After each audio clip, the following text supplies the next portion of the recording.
सुताल भौजाई रे। अब तोहार सामान के लिए अब अरे उबा पहले देखा डरात है कहीं आवत ना है। अब 500 पैसा ले के अब ला ला ला ए जे खड़ा रहा सुना सुना खड़ा रहा ना। ये बात भाई ये दोगली वाली बात है। आप बात से हट रहे हैं। फिर आप बात से हट रहे हैं। यहाँ पास खड़े रहिए। आपने कहा था खड़े होने के लिए मैं खड़ी थी। ये बात गलत है भाई। काजल सुना ए काजल नहीं आपने कहा था मैं खड़ी थी। आप भी खड़े रहिए। लेकिन कच्ची गोली हम नहीं खाए। अरे तो खड़े रहिए 2 मिनट के लिए ना। आपने कहा था मैं खड़ी थी। हाँ बस कहना है। सुना भैया के हम सम्मान करते ही हर की तोहरे जैसे बुढ़ावन का।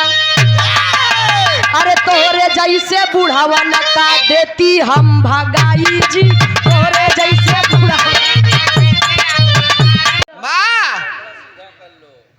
बा भैया बा तोके दिया मिला बा तोके मिला बा तू धरे रह नहीं हमको ना ना हमरे भाटा से गैस हो जाते। चल जा धर बा अंदर ले ना ना हमको ना चाहिए।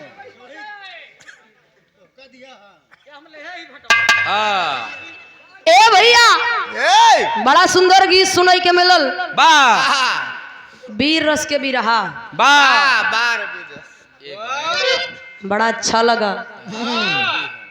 बा भैया बड़ा बढ़िया धूम तर्ज बा कतो और से सुन बा। अच्छा काने से कवि जी हैं कि नहीं? कवि जी का हो कवि जी हैं कि चला गए गयन आशीष कहाँ है हो?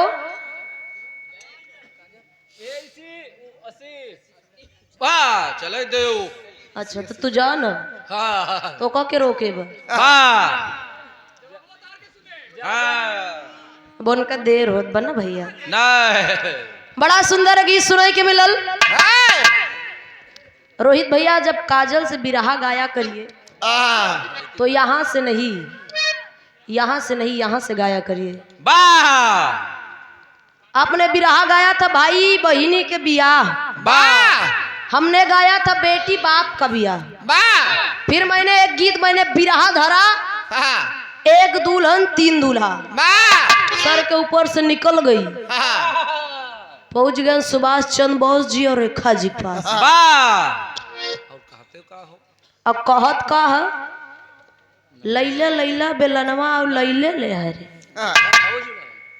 नैहर मऊज उड़ायू सीखू न सहुरवा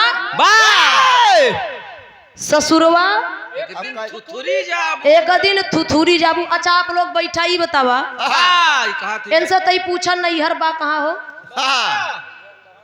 नैहर कहाँ पर रोहित भैया?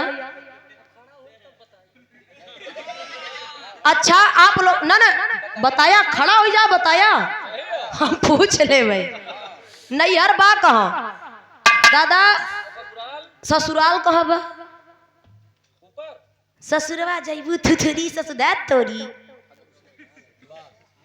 अगर वो ससुराल है ये नैहर लोग कहते हैं ये नैहर है और वो ससुराल है। आप लोग बताइए अगर ये नैहर है वो ससुराल है तो हम आए कहाँ से भाई? कहाँ से आए हैं? नैहर से आए हैं कि ससुराल से आए हैं? ससुराल से आए हैं। अगर वो ससुराल है तो आए कहाँ से? अगर वो ससुराल है या नैहर है तो हम आए कहाँ से? नैहर ससुरवा जाबू थुथुरी। अगर वहाँ से आए हैं तो नैहर है कि ससुराल है? और अगर वहां से आए हैं तो वो नैहर है कि ससुराल है? सयानंद से दादा लोग आप लोग बताइए अगर वहां से हम आए हैं तो वो नैहर है कि ससुराल? आप बताइए। रोहित ही नहीं तमाम कलाकार गए हैं नैहरवा ससुरवा में जाबू थुथुरी। तो हम लोग वहां से आए हैं तो वो ससुराल है कि नैहर? ही रोहित बताइए। रोहित भैया बिरहा में भड़ैती जरूरी बा। मैं तो आपको कुछ बोली भी नहीं सम्मान से गा रही हूँ। और लगभग सब लड़की आपसे अच्छा से गावती हो।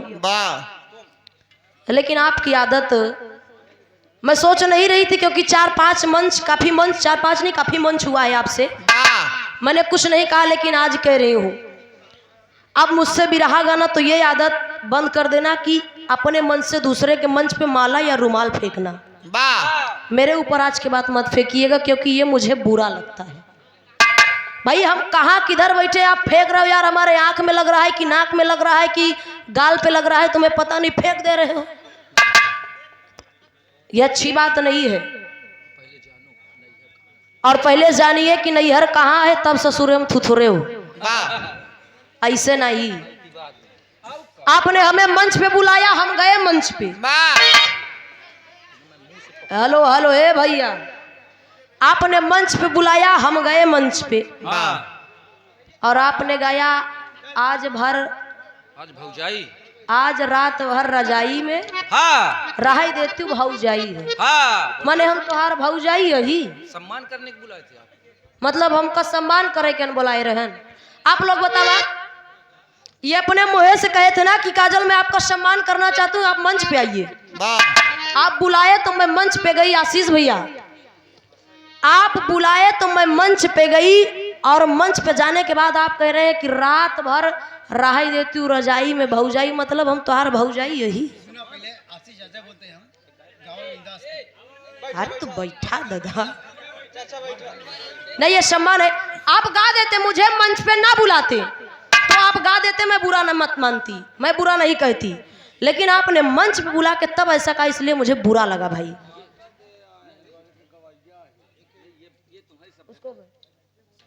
आप पढ़े लिखे हैं भैया, और मैं आपको मानती भी हूँ, आपका सम्मान भी करती हूँ। कहाँ लिखा भैया कि आप हमारे मंच पाए जमाऊ सम्मान कह दी।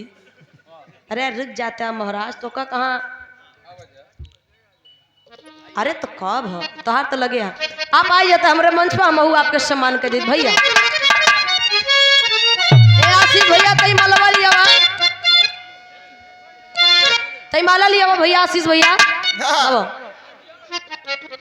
भाई सम्मान करे हम क्यों के रखित ना है भैया।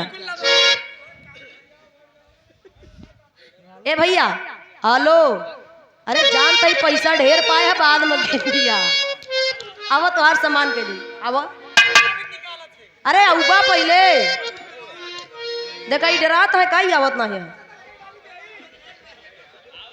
अब 500 पैसा ले के अब ला ला ला ए जे खड़ा रहा, सुना सुना, खड़ा रहा ना। ये बात भाई ये दोगली वाली बात है, आप बात से हट रहे हैं, फिर आप बात से हट रहे हैं, यहाँ पास खड़े रहिए। आपने कहा था खड़े होने के लिए, मैं खड़ी थी, ये बात गलत है भाई। काजल सुना, ए काजल नहीं आपने कहा था मैं खड़ी थी, आप भी खड़े रहिए, लेकिन कच्ची गोली हम नहीं खाए। अरे तो खड़े रहिए 2 मिनट के लिए ना, आपने कहा था मैं खड़ी थी, हाँ बस कहना है। सुना भैया के हम सम्मान करते ही, हरे की तोहरे जैसे बुढ़ावन का, अरे तोहरे जैसे बुढ़ावन का देती हम भगाई जी, तोहरे जैसे बुढ़ावन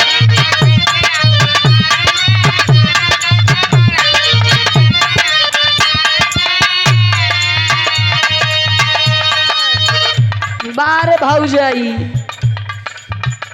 हरे तोहरे जैसे बुढ़ावन का देती हम भगाई जी, तोहरे जैसे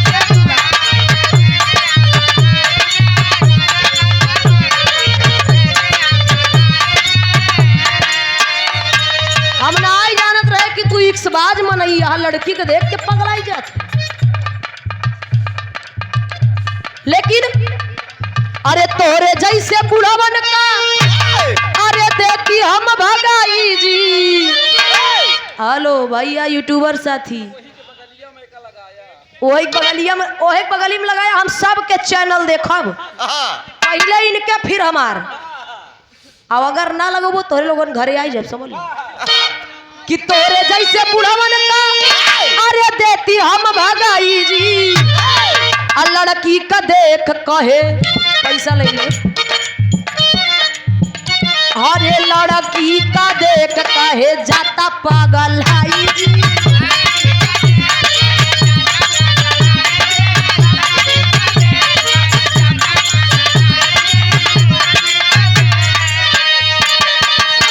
बस बस इतना ही, ज्यादा ना कहत है। ये आप रवि प्रिंटर्स एंड साइबर सर्विस, आप भैया की तरफ से 100 रुपए का पुरस्कार बहुत बहुत पाम हो, आशीर्वाद। एन हमका बार बार कहता है पलट, बार बार कहता है पलट।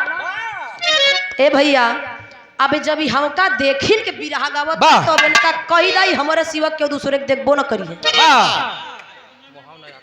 जब हमका देखिन के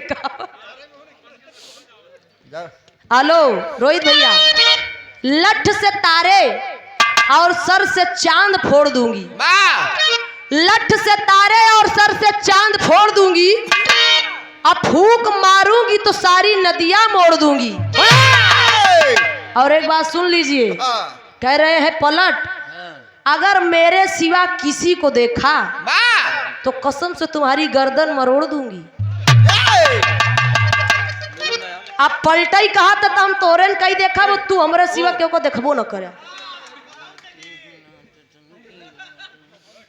कहना है हेलो, दुनिया चले पिछाड़ी तो मैं चलू अगाड़ी,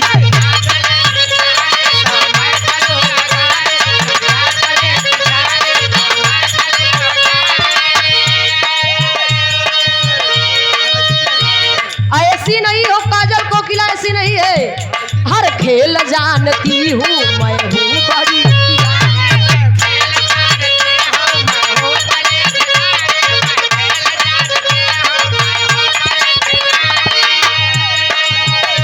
बढ़ाती नहीं, बढ़ाती नहीं चलेगी, दिमागी गाना होना चाहिए, बढ़ाती नहीं। दुनिया चली पिछाड़ी तो मैं चलूँ अगाड़ी, सब खेल जानती हूँ मैं हूँ बड़ी खिलाड़ी, सबड़ी मलक जाऊँ मैं सबको ये सिखाऊँ क्या, चिंता ता चिता चिता चिंता ता चिंता ता चिता चिता चिंता ता।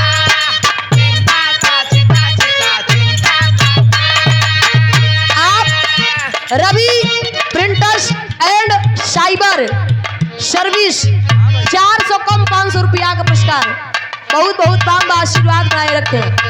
ये हमारे कवि जी लिख रहे हैं। हेलो आशीष भैया आप भी गौर करिएगा, और धीरज भैया आप भी। काकी से बोले काका, तुम कहा बताई काका,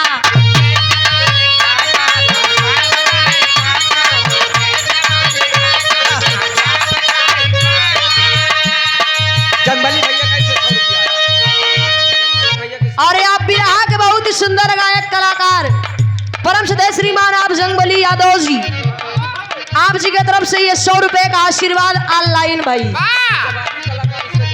बहुत बहुत काम है। एक वीडियो फेसबुक पे बड़ा वायरल था, तब जंगबली गुरु जी चैलेंज भी दिए थे, हमने देखा है। आपको बहुत बहुत काम है, आशीर्वाद भाई रखे। काकी से बोले काका, तुमका बताई काका,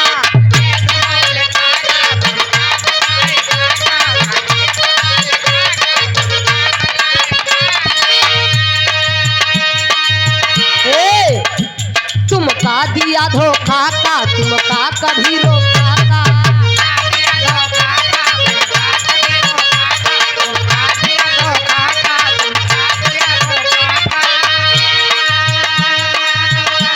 बिटिया हो प्रियंका का। ओ आशीष भैया सारा शब्द का से है, बिटिया हो प्रियंका का, चिंता नहीं लड़का का। ए काका, बारे काका, अब इन काका यह नहीं अपने मुँह से कहा था, तब हम कहते हैं बिटिया हो प्रियंका का, चिंता नहीं लड़का का। काकी से बोले काका काका काका, काकी से बोले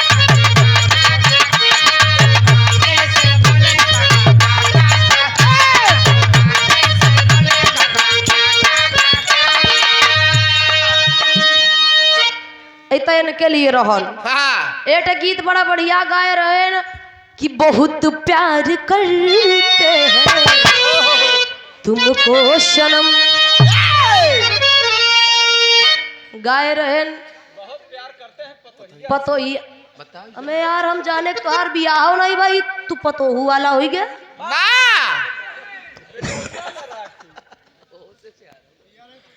अब उसे प्यारा भाई आया कलयुग, अब भाई सास दमाद ही जानत रहे, अब ससुर पतोहू जान गए। हमें जब तू पतोहू नहीं छोड़ा तो हम पचे कौन खेत के बतोई।